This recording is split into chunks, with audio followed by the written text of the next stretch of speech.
पिछले एपिसोड में हमने देखा था कि वो लड़की जो थी वो डोंगफेंग को अपना डिसाइपल बनाना चाह रही थी। वो उसको ये भी बताती है कि तुम आखिर डार्क रैल्म से क्यों कनेक्टेड हो, क्योंकि तुम्हारी माँ जो थी वो डार्क रैल्म की एक प्रिंसेस थी और उसी के बेटे हो तुम। इसी वजह से तुम्हारे पास डिमोनिक दाव बॉडी है और तुम्हारा रिश्ता डार्क रैल्म से ऑटोमेटिक जुड़ा हुआ है। इसलिए अगर तुम हमारे डिसाइपल बन जाते हो तो हम तुम्हारे दाव बॉडी को भी ठीक करने में हेल्प करेंगे और तुम्हें स्ट्रॉन्ग बनाएंगे। लेकिन डोंगफेंग अपने सेकंड अंकल और ग्रैंडपा को, जो कि उसके मास्टर थे, उन्हें धोखा नहीं देना चाहता था। इसलिए वो मना कर देता कि मैं तुम्हारा डिसाइपल नहीं बन सकता, मेरे पास पहले से मास्टर है जो मुझे सिखाते हैं। तो इस चीज को जानकर सेकंड अंकल और मास्टर भी काफी ज्यादा खुश हो चुके थे। जिसके बाद यहाँ से ये एपिसोड शुरू होता है। तो इस एपिसोड की शुरुआत में डोंगफेंग जब उस स्वॉर्ड को हासिल करने की कोशिश कर रहा था तो उसको पता चलता है कि मुझे जहां तक लगता है ना, इस स्वॉर्ड के नीचे कुछ तो ऐसा है जो बहुत ज्यादा स्पिरिचुअल एनर्जी बाहर फेंक रहा है। तो मुझे पहले उसको ट्राई करना चाहिए, क्या पता वो कुछ ऐसी चीज हो जो मेरी कल्टीवेशन में इंप्रूवमेंट के लिए हेल्प कर दे। तो वो लड़की कहने लग जाती कि अगर ऐसी बात है तो बहुत अच्छा है, जाओ और ट्राई करो, देखो कि उसके नीचे क्या छुपा हुआ है जो बहुत ज्यादा स्पिरिचुअल एनर्जी प्रोड्यूस कर रहा है। तो डोंगफेंग तुरंत ही अपनी सेवन स्वॉर्ड को बाहर निकाल लेता है और उसकी मदद से वो अपनी पावर को एक्टिवेट करने लग गया था, ताकि जो भी चीज इतनी ज्यादा एनर्जी को बाहर निकाल रहा है वो उसकी मदद से अपनी स्वॉर्ड का लेवल ब्रेक थ्रू कर सके, जिस वजह से उसकी स्वॉर्ड काफी ज्यादा स्ट्रॉन्ग हो जाएगी। पर जैसे ये चीज वो कर रहा था कि तभी वहां पर एक छोटू सा बर्ड आता है जो कि बहुत ज्यादा मिस्टीरियस लग रहा था। पता ही नहीं चल रहा था कि वो कैसा बर्ड है और यही छुपा हुआ था स्वॉर्ड के नीचे जो इतनी ज्यादा एनर्जी को बाहर निकाल रहा था। जब इसने डोंगफेंग को महसूस किया कि इसकी स्पिरिचुअल एनर्जी जो है वो बहुत ज्यादा स्ट्रॉन्ग है, तो वो खुद ब खुद स्वॉर्ड के नीचे से बाहर निकल कर आ गया। डोंगफेंग कहने लग जाता है कि ये तो मेरी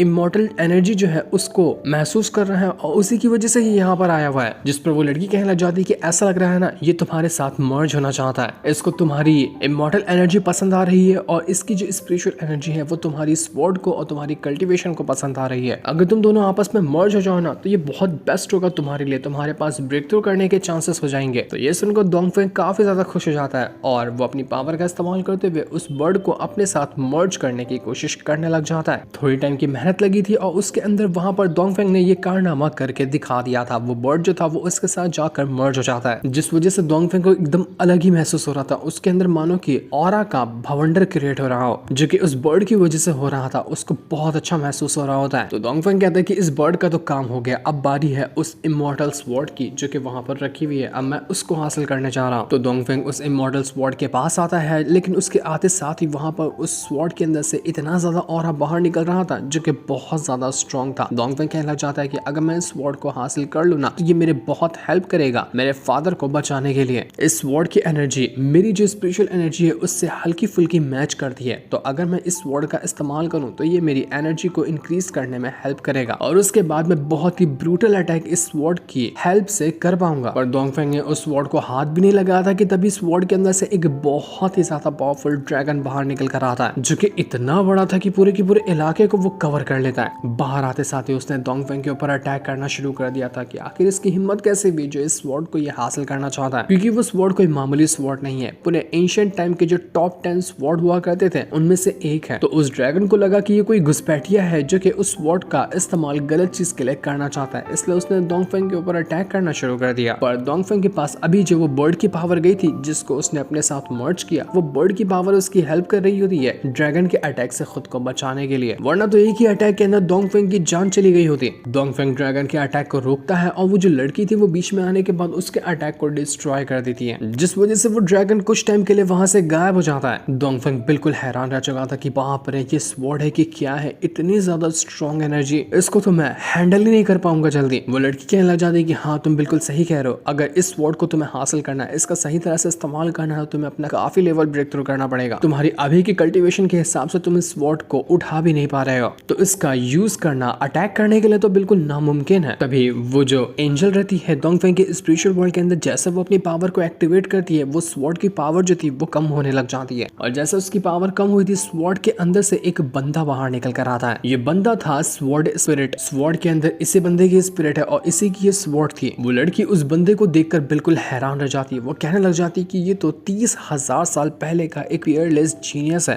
आखिर उसकी सोल इस स्वॉर्ड के अंदर क्या कर रही थी, कहीं ऐसा तो नहीं कि उसी की ये स्वॉर्ड थी और जब वो जीनियस मरा तो उसने अपनी सोल को मर्ज कर लिया अपनी स्वॉर्ड के साथ, और उसी की स्वॉर्ड हम यहाँ पर देख पा रहे हैं। स्वॉर्ड स्पिरिट जो था वो डोंगफेंग को देखकर बिल्कुल हैरान रह चुका था कि आखिर इसके अंदर था ऐसा क्या जिसने मुझे मजबूर किया बाहर आने पर।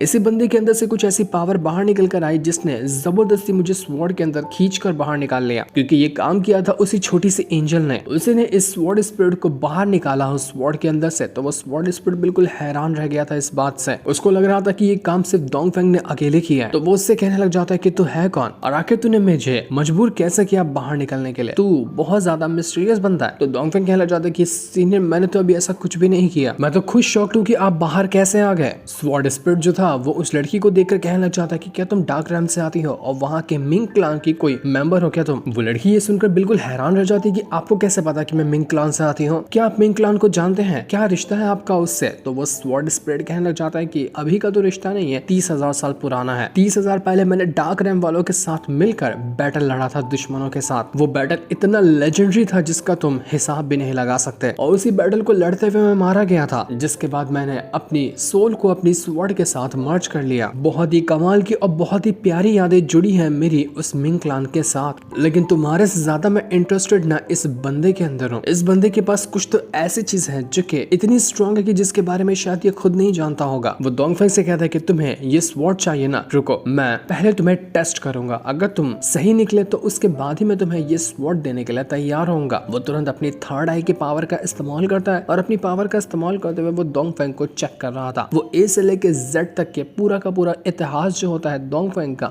वो उसको कुछ पल के अंदर ही देख रहा होता है। उसको पता चलता है कि डोंगफेंग के अंदर वो छोटी सी एंजल है। डोंगफेंग के फादर अभी कैद में है जिनको डोंगफेंग बचाना चाहता है। अपने क्लान को बचाने के लिए डोंगफेंग ने इतने सारे लोगों से फाइट की। उसके पास डिमोनिक दाव बॉडी है, उसका हर एक जो इतिहास, हर एक जो हिस्ट्री थी वो सब कुछ मालूम पड़ गया था उसी स्वॉर्ड स्पिरिट को। जब तक वो ये चीजें मालूम कर रहा था तब तक डोंगफेंग को समझ ही नहीं आता कि असल में उसके साथ हो क्या रहा है। वो बिल्कुल ही मदहोश था और इतनी ज्यादा मेमोरीज हासिल करने की वजह से डोंगफेंग को बहुत तकलीफ हो रही होती है और ये तकलीफ उस छोटी एंजल से बर्दाश्त नहीं होती। तो वो तुरंत अपनी पावर का इस्तेमाल करते हुए वो जो स्वॉर्ड स्पिरिट होती है उसका अटैक दोबारा से डिस्ट्रॉय कर देती है, ताकि और कुछ वो जानते हुए डोंगफेंग के बारे में उसको तकलीफ ना दे सके, वरना मेमोरीज जानने के चक्कर में डोंगफेंग को बहुत ज्यादा तकलीफ होगी। तो इस चीज को देखकर वो स्वॉर्ड स्पिरिट कहना चाहता है कि बढ़िया, बहुत बढ़िया, तुम्हारे अंदर वो जो एंजल रहती है ना, मानना पड़ेगा बहुत ज्यादा कमाल की चीज है वो। मैं खुद नहीं समझ में आ रहा मुझे कि आखिर वो है क्या, लेकिन कुछ भी क्यों ना हो, मैंने तुम्हारे बारे में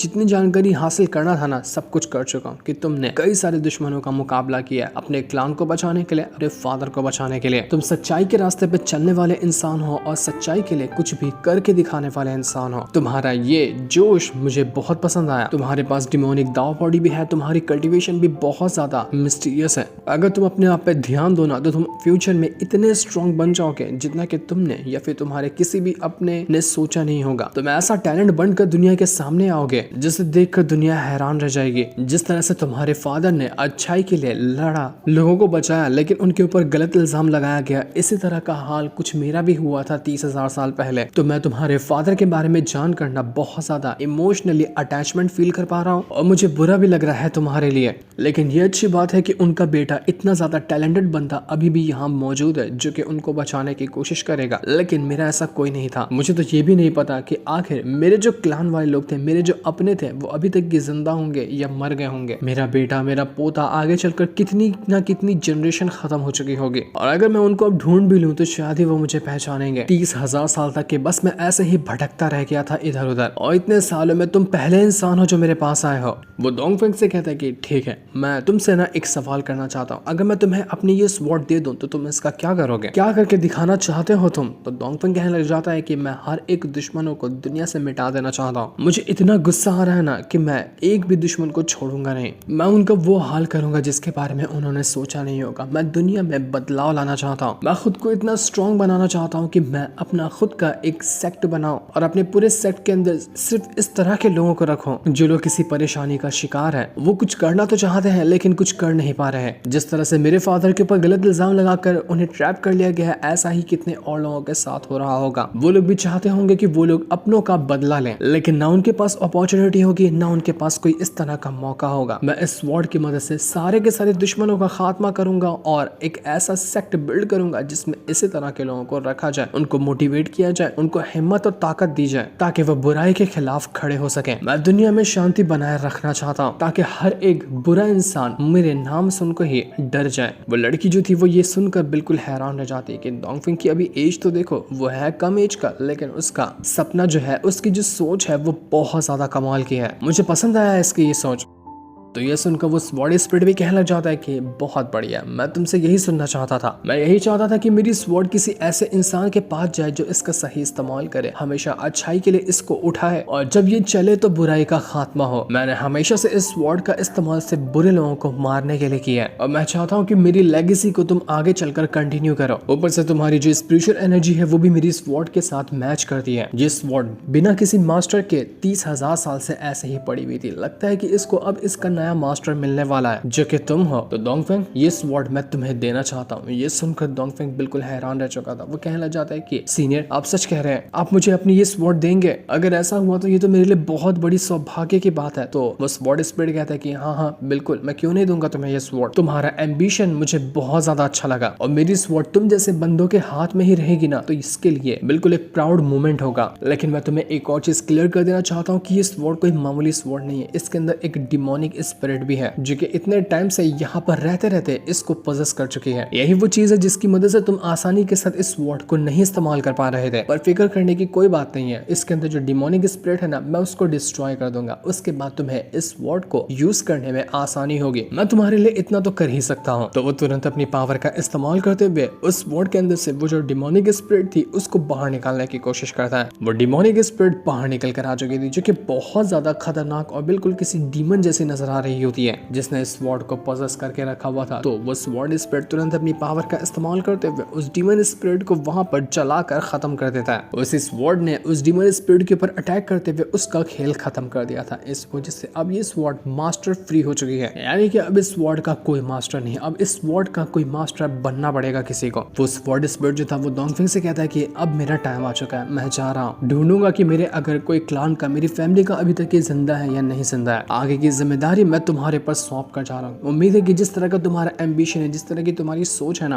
तुम उसे कंटिन्यू रखोगे। तो डोंगफेंग कहने लग जाता है कि बिल्कुल सीनियर, मैं कभी भी आपको निराश नहीं करूंगा, आपकी उम्मीदों पे मैं खरा उतरूंगा, आप मुझ पर भरोसा कर सकते हैं। तो इसके बाद वो जो स्वॉर्ड स्पिरिट था वो वहां से गायब हो जाता है। वो लड़की डोंगफेंग से कहना चाहती है कि डोंगफेंग, अगर तुम्हें इस स्वॉर्ड का इस्तेमाल करना है ना, तो पहले इसका मास्टर तुम्हें बनना पड़ेगा, इसको अपने साथ मर्ज करना पड़ेगा, तभी जाकर तुम इसका अच्छी तरह से यूज कर पाओगे। तो डोंगफेंग वहीं पर स्वॉर्ड लेकर अपना कल्टीवेशन करना शुरू कर देता है। वो अपने पावर को उस स्वॉर्ड के साथ मर्ज करा था, इस वजह से वो स्वॉर्ड के स्पिरिचुअल वर्ल्ड के अंदर पहुंच जाता है। वो स्वॉर्ड का भी एक वर्ल्ड था जिसके अंदर वो एंशिएंट बीस्ट जो होता है उसकी सोल मौजूद थी। अगर वो जो बीस्ट की सोल है उसको वो कंट्रोल कर जाए तो ये स्वॉर्ड भी उसके कंट्रोल में आ जाएगी। डोंगफेंग कहना चाहता है कि फाइनली मेरे पास एक इमॉर्टल स्वॉर्ड आ गई है, अब मैं इसका इस्तेमाल करते हुए ना सारे के सारे दुश्मनों का खात्मा कर दूंगा। बहुत हो गया उन लोगों का परेशान करना, अब उनके दिन भर चुके हैं, उनको मरना होगा वो भी मेरे हाथों। उसने यहाँ पर उस स्वॉर्ड को अपना मास्टर बना लिया था। वो स्वॉर्ड उसकी हो गई होती है, लेकिन जैसे ये चीज हुई थी उसके अंदर से इतनी ज्यादा स्पिरिचुअल एनर्जी बाहर निकल कर आ रही थी कि जिसका कोई हिसाब भी नहीं था। डोंगफेंग कहने लग जाता है कि ऐसा लग रहा है मैं यहाँ पर अपना ब्रेक थ्रू करने वाला हूँ और मैं ब्रेक थ्रू करके सीधा सीधा गोल्डन कोर रैल्म पे पहुंच जाऊंगा। मैं अपना लेवल नहीं बल्कि अपना रैल्म ब्रेक थ्रू करने वाला हूँ। ये सुनकर वो लड़की भी काफी ज्यादा खुश जाती है कि अरे वाह, ये तो बहुत अच्छी बात है। डोंगफेंग वहीं पर अपना कल्टीवेशन करना शुरू कर चुका था। वो पूरी तरह से ऑरा में घिर जाता है और वो ऑरा उसका ब्रेक थ्रू करने में हेल्प कर रहे होते हैं। अगर डोंगफेंग ने golden core realm break through किया तो वह सबसे यंग, मतलब कि सबसे कम एज वाला लड़का होगा जिसने गोल्डन कोर रैम को ब्रेक थ्रू किया है। इतनी कम उम्र में किसी ने भी ये रैम ब्रेक थ्रू नहीं किया था, जिस वजह से डोंगफेंग बहुत ज्यादा खुश होता है। Golden core RAM break through करने के लिए पहले कोर तैयार करना पड़ता है, उसके बाद ही उसकी पावर इंक्रीज होती है और वो ब्रेक थ्रू कर पाता है। तो डोंगफेंग ने कोर भी तैयार किया था और उसके चारों तरफ गोल्डन एनर्जी उसे घेर चुकी होती है। बस कुछ टाइम के अंदर डोंगफेंग अपना ब्रेक थ्रू कर जाएगा। दूसरी तरफ हम मास्टर और सेकंड अंकल को देखते हैं। ये दोनों इमॉर्टल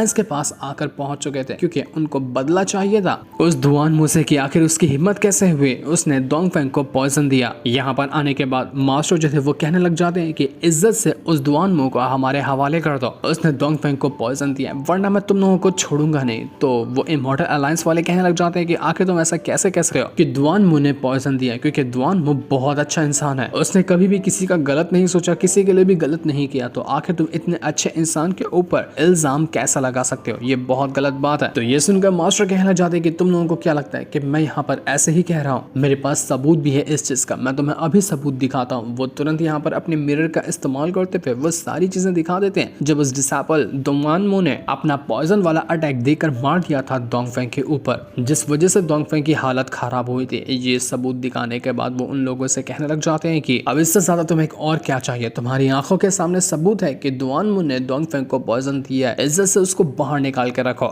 वरना तुम लोगों के लिए अच्छा नहीं होगा। मैं नहीं चाहता कि उसको तुम लोग सजा दो, क्योंकि उसको सजा दूंगा मैं, वो भी अपने महल में ले जाकर। तो ये सुनकर इमॉर्टल अलायंस वालों का भी मुंह बंद हो जाता है, क्योंकि उन्होंने भी सबूत देख लिया कि हाँ सच में दुआन मुंह ने ही ये काम किया है। तो वो लोग अपने एक डिसाइपल से कहते कि जाओ और उस दुआन मुंह को लेकर आओ, मैं उससे सवाल जवाब करना चाहता हूँ। तो मास्टर यहाँ पर कुछ देर का इंतजार करते हैं कि दुआन मुंह यहाँ पर आता है या नहीं आता, लेकिन थोड़ी देर बाद वो डिसाइपल आने के बाद कहने लग जाता है कि मास्टर दुआन मुंह तो यहाँ पर है ही नहीं, दुआन मुंह इमॉर्टल अलायंस से चला गया। तो ये सुनकर वो इमॉर्टल अलायंस के बंदे कहने लग जाते कि देखो मास्टर, तुमने सुन ही लिया ना कि दुआन मुंह हमारे पास है ही नहीं, तुम अगर उसे ढूंढना चाहते हो तो कहीं और जाकर ढूंढ लो, हमारे पास दुआन मुंह नहीं है, होता तो उसको हम तुम्हारे हवाले कर देते। तो ये सुनकर मास्टर कहने लग जाते कि बूढ़ा हो गया हूँ लेकिन पागल नहीं हो, तुम्हें क्या लगता है कि तुम इतनी आसानी से मुझे बेवकूफ बना लोगे? तुमने दुआन मुंह को छुपाने की कोशिश की है, मैंने आते टाइम ही चेक किया था अपने मिरर की मदद से कि उसकी लास्ट लोकेशन दिखा रहा था वो इमॉर्टल अलायंस के अंदर ही मौजूद है, और अब तुम कह रहे हो कि वो यहाँ पर नहीं है। लगता है कि तुम लोग ना इस तरह से मानने वाले नहीं हो, जो लातों के भूत होते हैं ना वो बातों से कभी नहीं मानते, इसलिए अब तुम मेरा कहर झेलने के लिए तैयार हो जाओ। मास्टर ने तुरंत अपनी पावर का इस्तेमाल करना शुरू कर दिया था ताकि वो इमॉर्टल अलायंस वालों के ऊपर अटैक कर सके। तो ये सुनकर इमॉर्टल अलायंस वाले भी भड़क जाते हैं कि बस बहुत हो गया, हम तुम्हें भी नहीं छोड़ेंगे। दोनों के बीच में गर्मा गर्मी का माहौल हो चुका था, दोनों एक दूसरे के साथ लड़ने के लिए तैयार हो चुके थे। मास्टर तो बिल्कुल बौखलाए हुए थे, वो तो छोड़ने नहीं वाले थे, वो अपनी पावर का इस्तेमाल करते हुए सीधा अटैक देकर मार देते हैं उन्हीं इमॉर्टल अलायंस वालों के ऊपर। उन्होंने अपनी मल्टीपल स्वॉर्ड की मदद से एक ब्रूटल अटैक देकर मार दिया था, पर वो लोग भी यहाँ पर अपनी पावर का इस्तेमाल करते हुए इस अटैक को रोक लेते हैं। एक मास्टर था वो कहने लग जाता है दूसरे वाले मास्टर से कि बस बहुत हो गया, तुम्हें यहाँ पर फाइट ही करनी है ना, तो हम उसके लिए तैयार है, आ जाओ और भिड़ लो। आज ही यहाँ पर फैसला हो जाएगा कि किसके अंदर कितना दम है। दोनों एक दूसरे के साथ फाइट करने के लिए तैयार थे, लेकिन आखिर यहाँ पर कौन जीतेगा ये अभी हमें नहीं दिखाया जाता। जिस दिन को दिखाते हैं साथ ही ये वाला एपिसोड यहीं पर एंड हो जाता है। Thanks for watching.